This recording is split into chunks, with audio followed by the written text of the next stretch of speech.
While most would like to call him Ngwenya, which possibly points to his alertness, his discernment of diverse situations, he remains as soft and as tender as an African mother's love.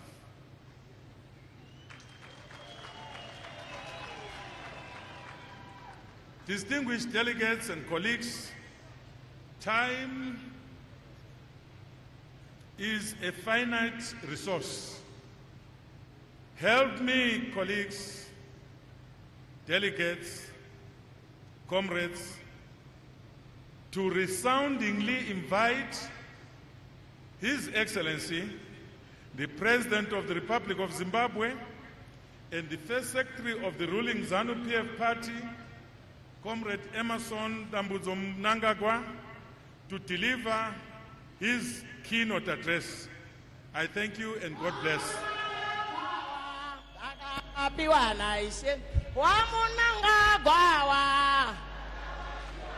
Oh, yeah, yeah, yeah. Yeah, yeah, yeah, yeah, yeah. Taka wapiwana. Baba wedwa, oh. Oh, Baba wedwa, oh. Nice, oh, yo, yo. Yo, yo, yo. Yo, yo, yo. Zimbabwe yedu hii. Yedu hiyo. Oh, yeah, yeah, yeah. Yeah, yeah, yeah. Yeah, yeah, yeah. Takaipiwa naise.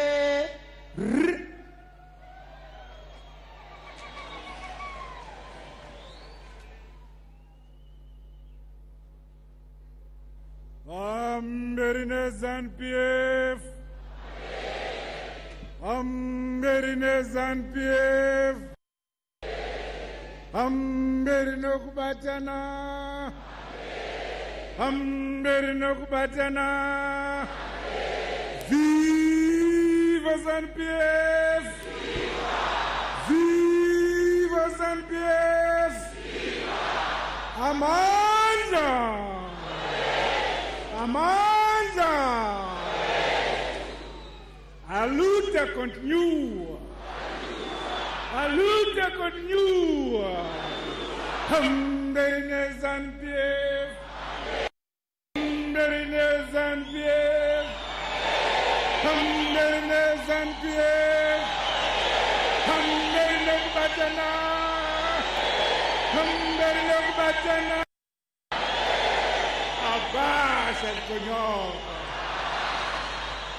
Thank you.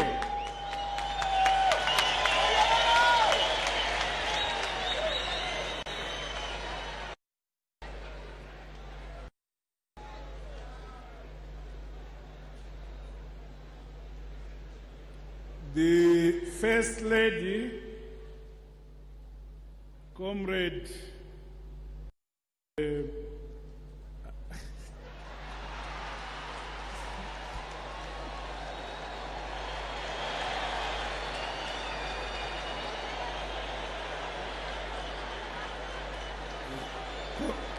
Comrade Mai Auxilia Mnangagwa.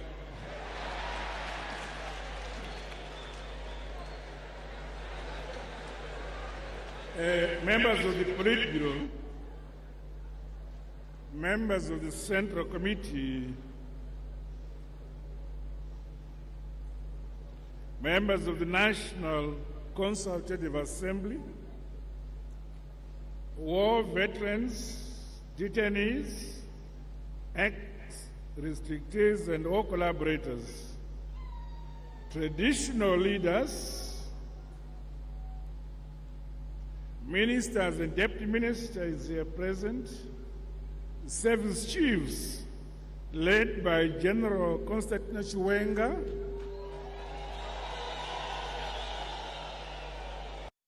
senior government officials, representatives of sister liberation movements here present, members of diplomatic corps, representatives of business, students, women and youth organizations present, Congress delegates, invited guests, the media, leaders of various religious organizations who are here, ladies and gentlemen, comrades and friends.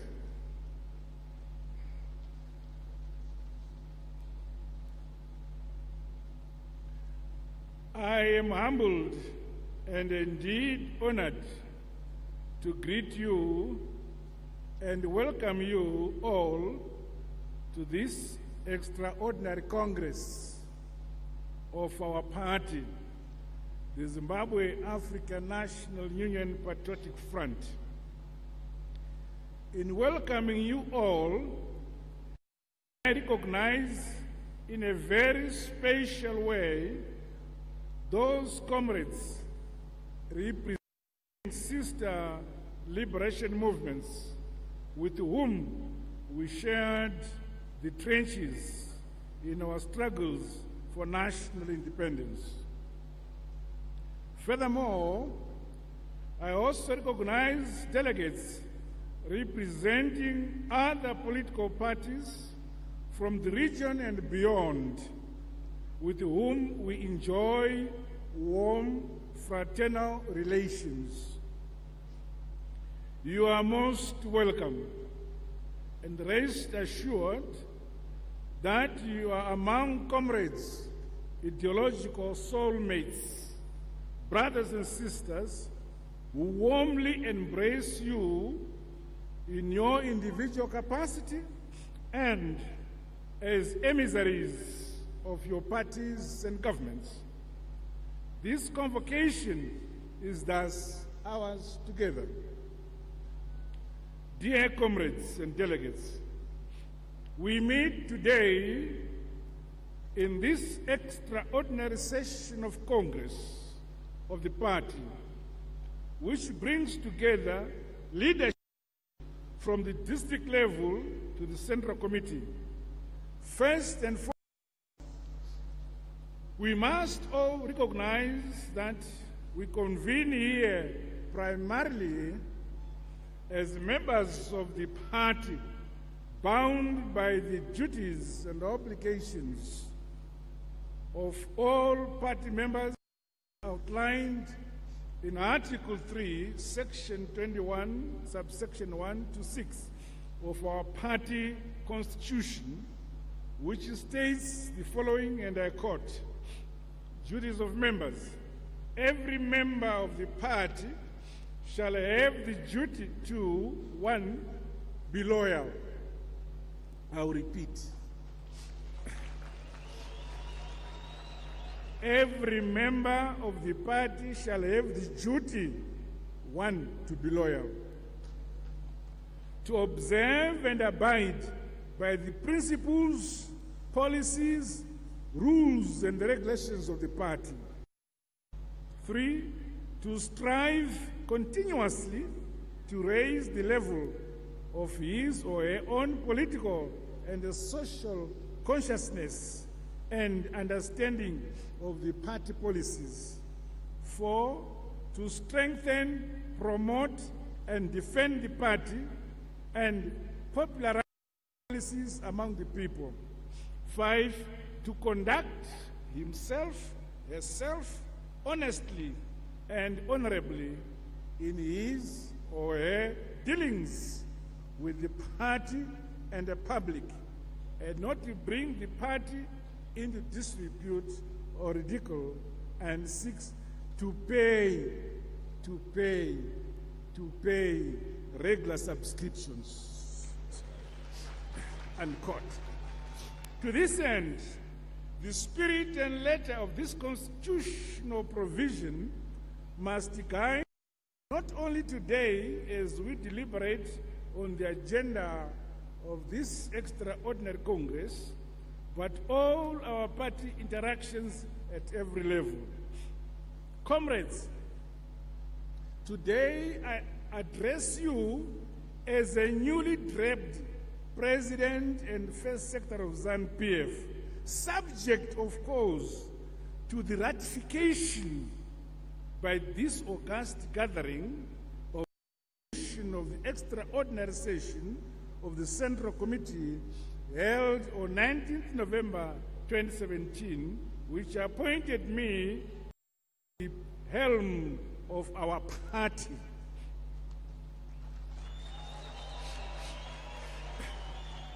I feel the full weight of this new role, which is made lighter, however, by the wealth of experience and systems synthesized into clear rules, procedures, and traditions we have built together as a party over the years. I heartily pay tribute. I've served in different leadership positions at various stages of our revolution, pre- and post-independence. Join me as I salute luminaries of our great nation, the late Herbert Tepo, Leopold Tafumanei Takawira, Josiah Magamatongo Gara, Jason Ziapapa Moyo, Nikita Alfred Mangena, Simon Vengesai Mzenda, and the father of Zimbabwe, Joshua Nkabuko Nkomo.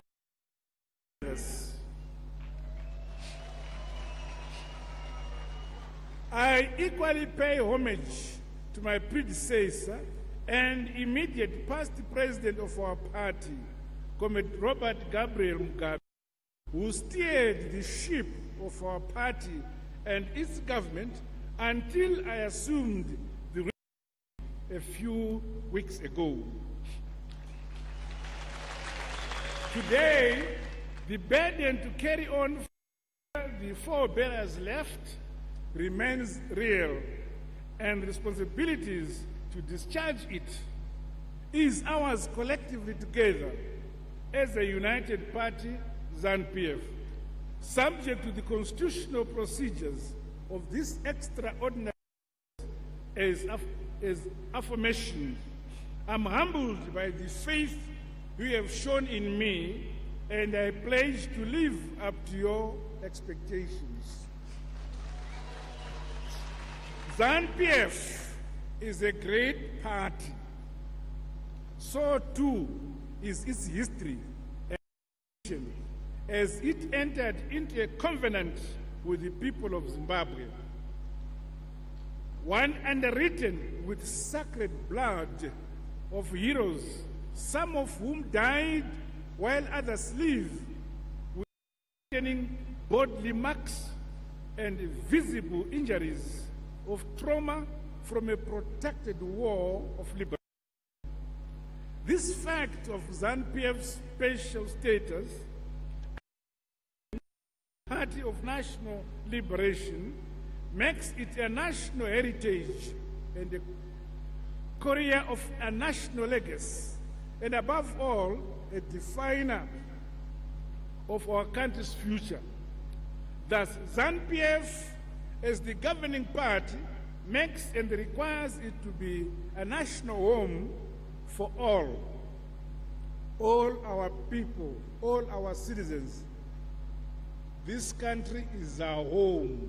This is what Zanu-PF says to every citizen.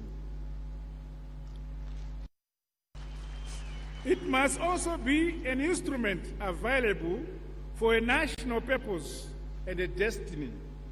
Zanu-PF can therefore not exclude, divide, or fragment, nor be allowed to sag or succumb for lack of foresighted leadership. To this end, our party must be an instrument for the realization of the collective dreams of and its people. It must take bold positions on matters of national interest, importance, and conscience. That is our duty and responsibility as a party of national liberation which wields power responsibly and which runs of our great nation with responsibility.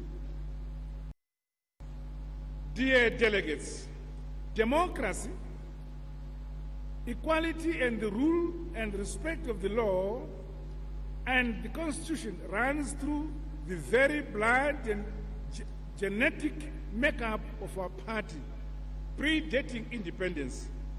In this regard, we must always encourage and instill intra-party democracy at all levels. Party structures from the cell, village levels, right up to the Central Committee must be platforms in which the membership discusses freely, without fear or favor, matters of concern.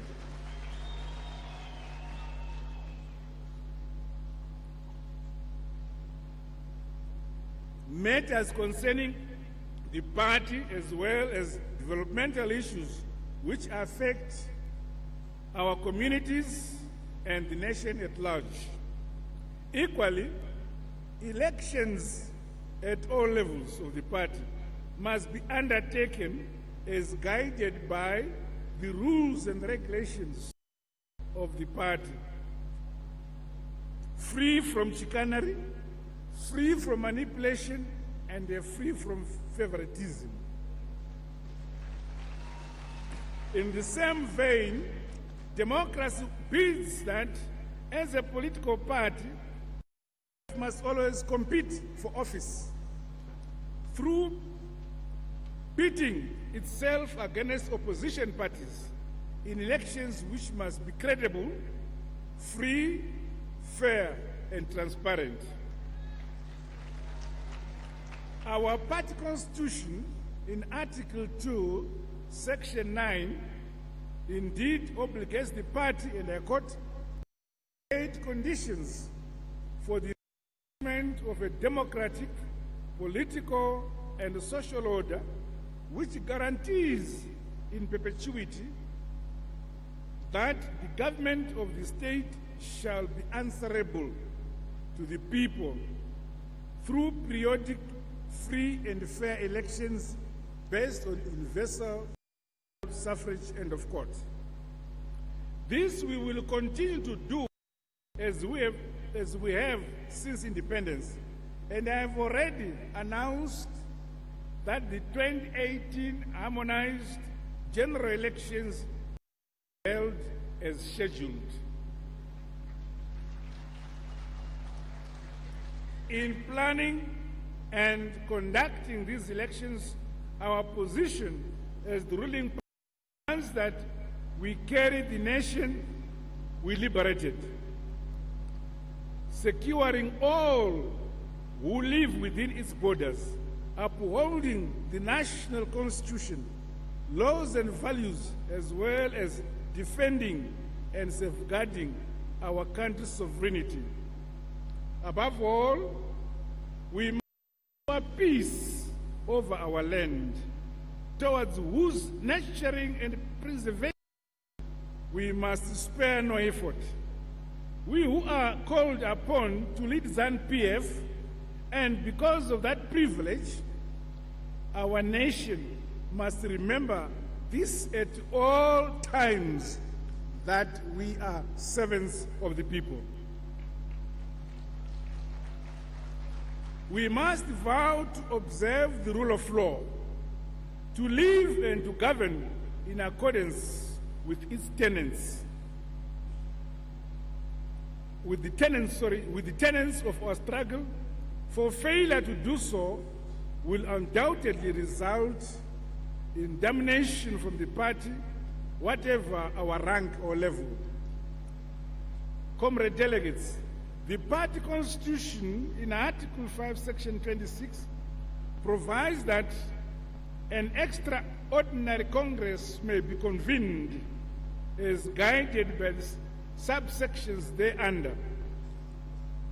Over and above meeting the party's constitutional requirements, this extraordinary Congress convenes against a a backdrop of events and developments of the past few weeks, which have become known as Operation Restore Legacy.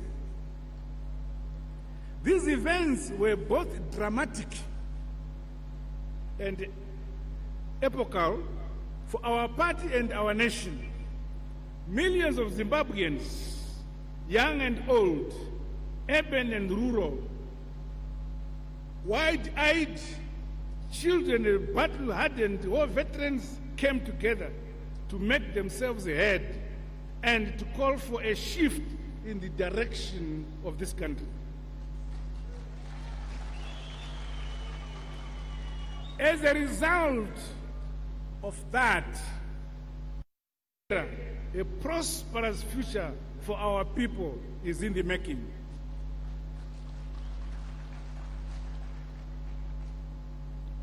I would like to salute the commander of the Zimbabwe Defense Forces, General Dr.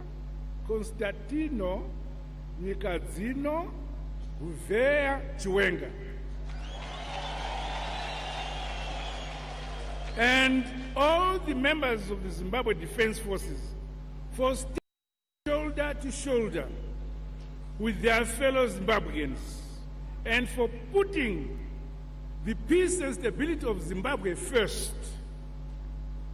I would also like to extend my deepest appreciation to the war veterans who stood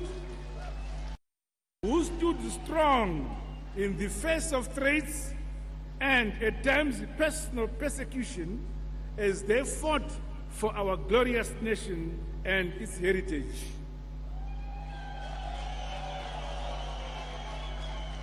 I equally commend the party's provincial leadership throughout the country and the Central Committee, as well as the party members of Parliament who were decisive in their resolve to bring to completion the fulfillment of the desires of the people of the Republic of Zimbabwe,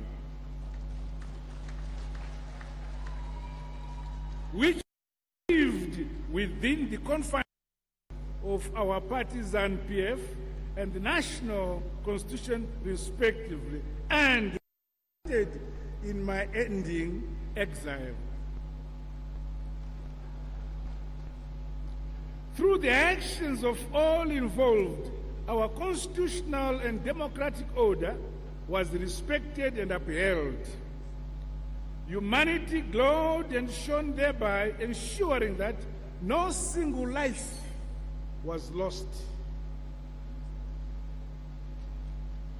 As a direct result of your action and cooperation, the voice of the people, the voice of the nation, all its various institutions, which was decisive and which convinced and astonished the world that what was at issue was a national question, and that the question would be resolved internally with help.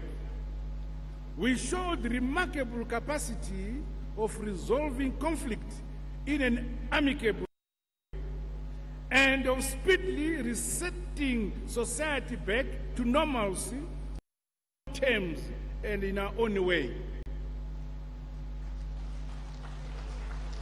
Indeed, the people of Zimbabwe demonstrated they are united by its flag, its national anthem, its history, and its future. This should be a matter of pride for our party and for all Zimbabweans. The voice of the people is the voice of God.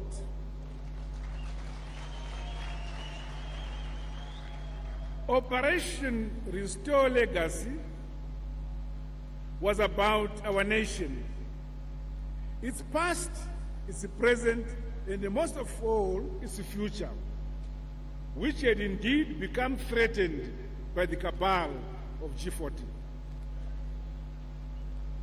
It was about securing a future for our current and future generations. Furthermore, It was about rescuing, restoring, and reasserting the founding ideals, the founding values, founding principles, and traditions of our national liberation struggle as espoused by our party Zanu-PF throughout our armed struggle. The traditions and values that we held and still hold so dear stood imperiled by a cabal of counter-revolutionaries, upstarts, who, willful-like, and over time had burrowed into the pith of our party and its structures, in the process compromising its leadership. It had destabilized the party, causing absolute divisions and disquiet in the nation, which sat on edge. The party ideology, rules and protocols were being desecrated daily, or simply being brushed aside at will. Party structures were overrun, while elected office bearers were summarily suspended, dismissed at the speeds of caprice and vaunting ambition.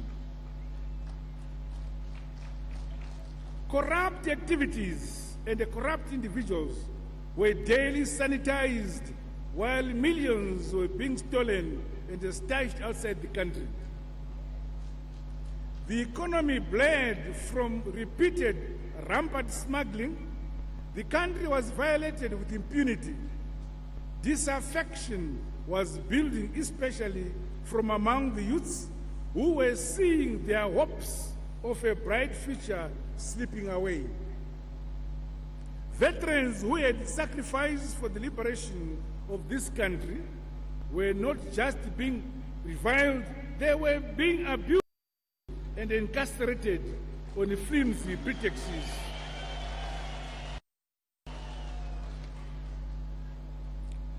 Party events were manipulatively re-engineered to contrive a show of popularity and unanimity. Party mobilization was reduced to coercion. Interface rallies.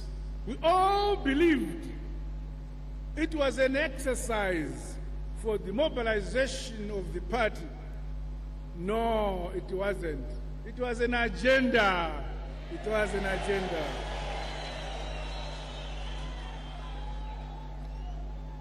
The 9th interface ended with me being required or like a snake which must be crushed by the head,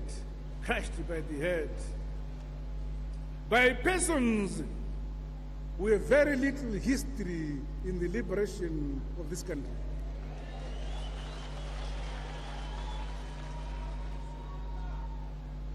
These party rallies became expensively choreographed pseudo-events dominated by a roving core group which used different venues in order to create a misleading illusion of populism which belied the bitter discontent which simmered beneath, threatened to boil over.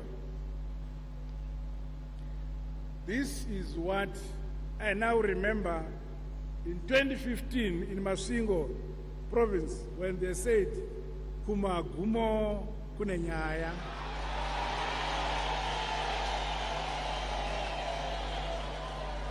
Indeed, kumagumo kunenyaya. Clearly, this was no longer Zanu-PF I had our membership and loyalty to. Thus, we all watched in dismay as the party that won this nation's independence and achieved so much development, having its founding values supplanted. The Zanu-PF I believe in is a progressive, forward-thinking party that exists to serve the Zimbabwean people.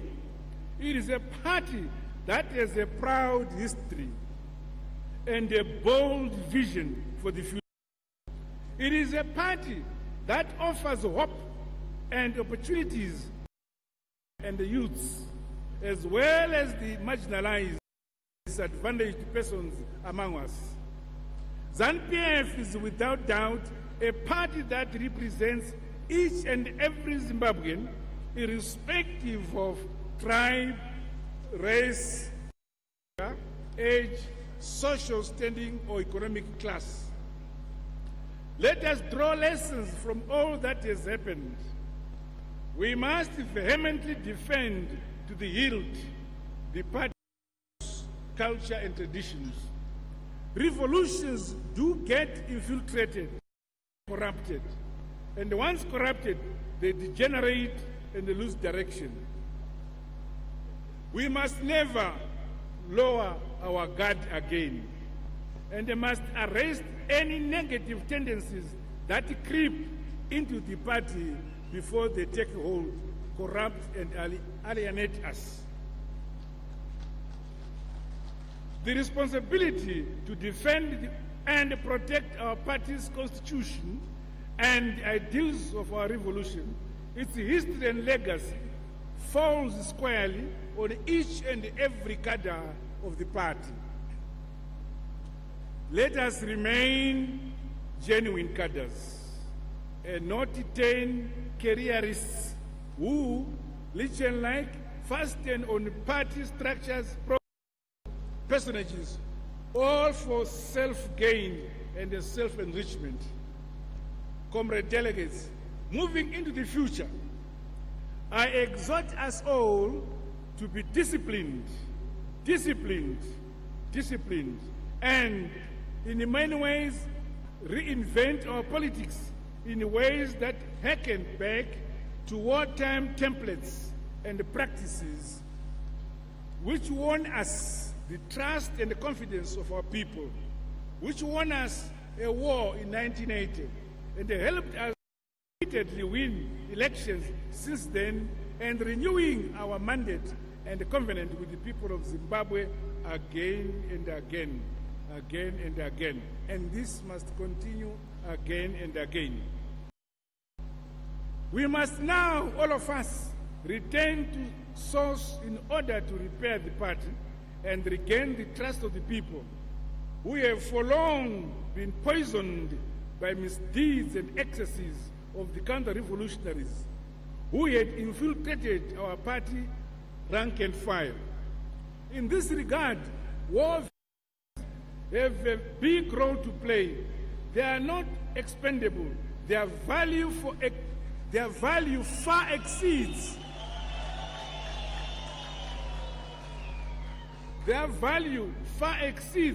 the numerical value of their vote.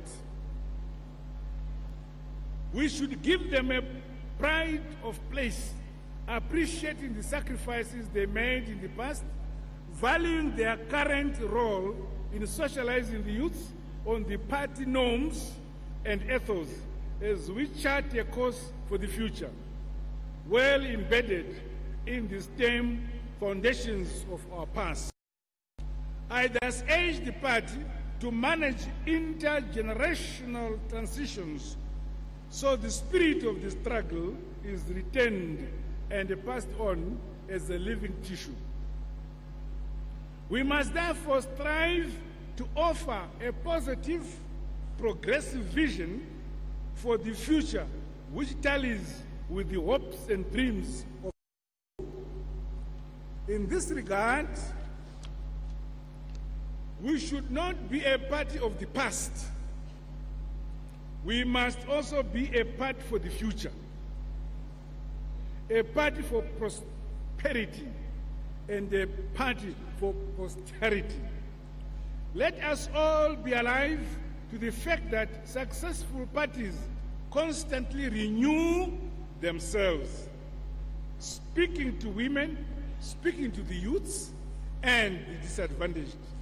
Equally, it is essential to constantly engage with all stakeholders across the social, economic, and political spectrum, and indeed across borders, to make ourselves responsive and relevant.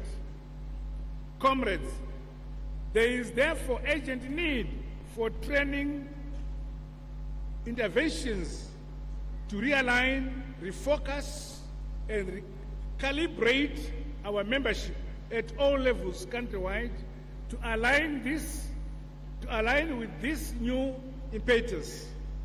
Party work must not be in the old mold of looking at Zanu-PF as being about politics, and the politics only. Now we must be about politics and economics.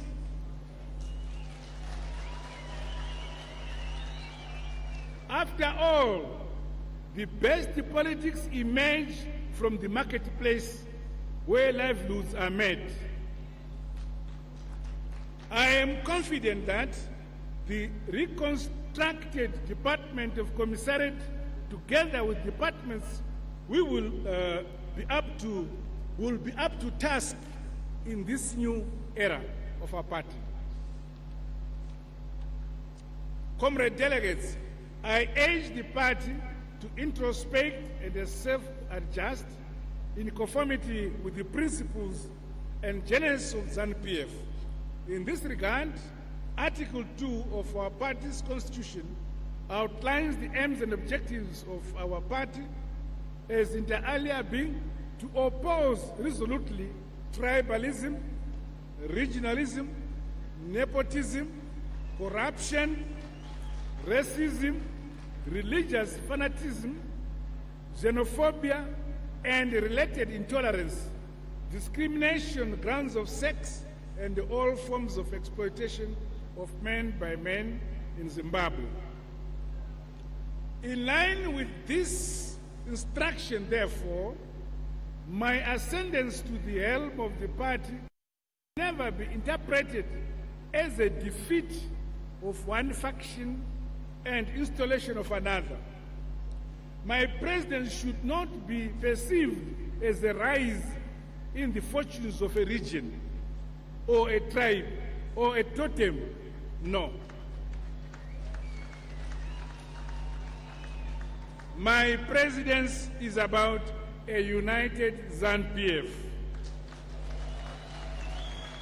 a national party with a national outlook. I stand before you, therefore, as the president of a united, non-racial Zimbabwe, itself home to many tongues, dialects, cultures, colors, age groups. I am a president of women and men, the young and the old, the able-bodied and the physically challenged, the rich and the poor, the well and the sick. I am an emissary of all the veterans and the heroes. I am an emissary of all the veterans and the heroes, dead or alive, who through their blood caged the cause and the mission which my presidency must promote, must actualize and advance. I am a president of all the Shonas, the Ndebeles, the Zazulus, the Ndaus, the Karangas, the Manyikas, the Vendors, the Chewas, Sutus, the Tongas, the Tsanas, Kosas, Kosans, Shangan, Kalanga, Nambians, and other races, all who are celebrated in our national constitution.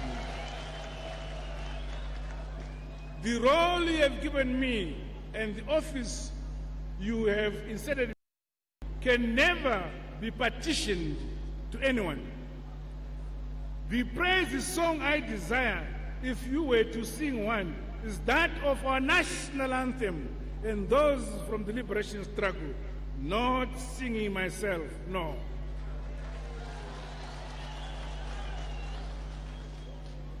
If you sing those, the national anthem of our country, if you sing revolutionary songs, then me and you are together.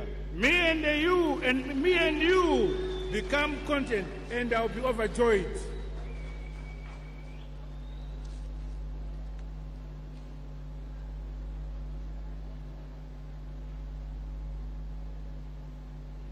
As the leadership of the party gathered in this extraordinary session of Congress, let us commit to unite the party membership.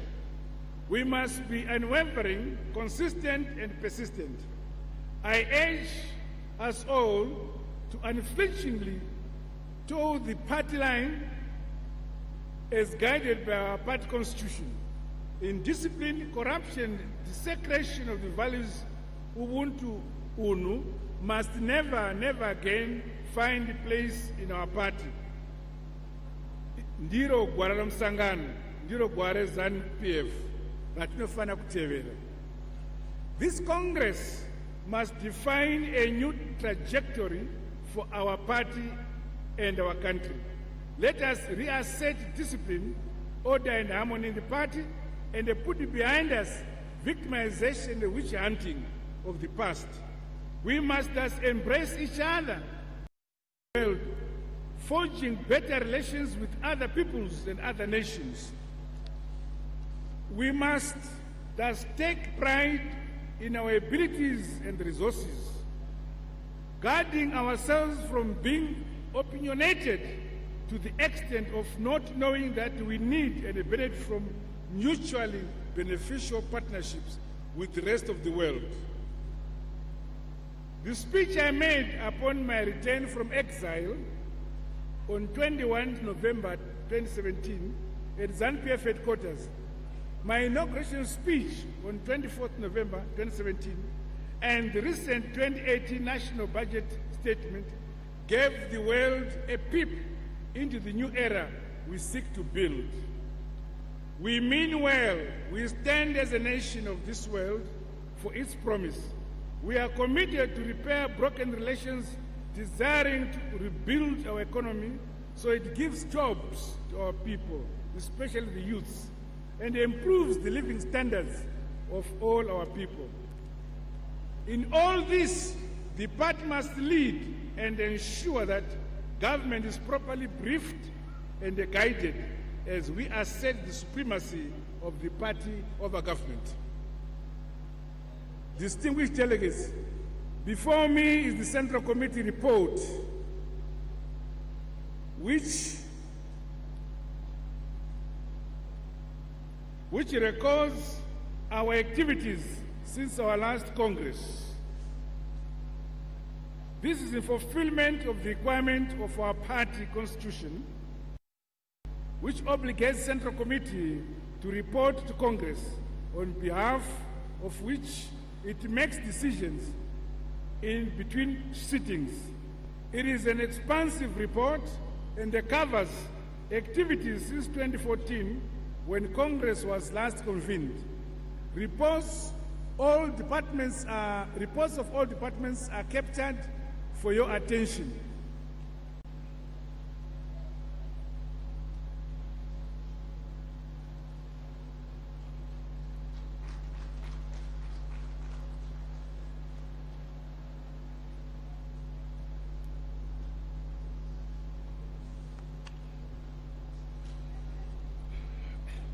I wish, as I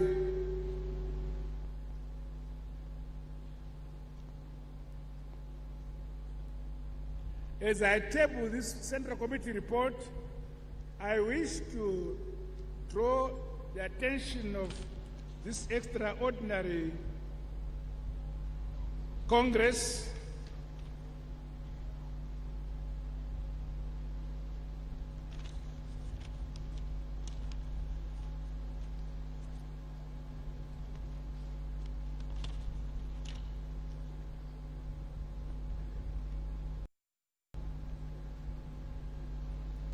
to 42, where it deals with the war veterans affairs, and then page 145 on political developments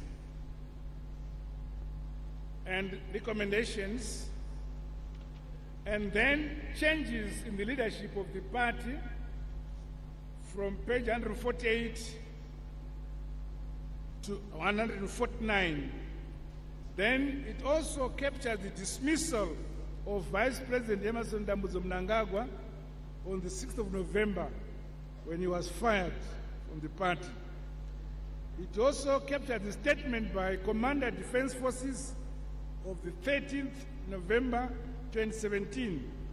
Commander Defense Forces CDF General Constantine Chiwenga issued a press statement on Monday, 13th November. The statement is reproduced.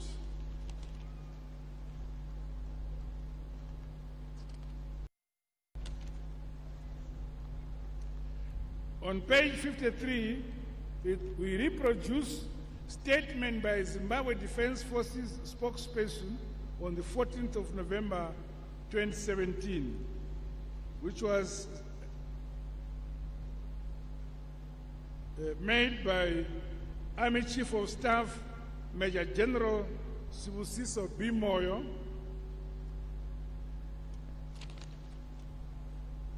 Then the Solidarity March with the war veterans held on 18th November 2017 also captured. On page 156, special session of the Central Committee held on the 19th November 2017 and the resolutions which arose from that Central Committee meeting. Then on page 159, it captures the Zanu-PF Parliamentary Caucus to impeach Comrade Robert Gabriel Mugabe by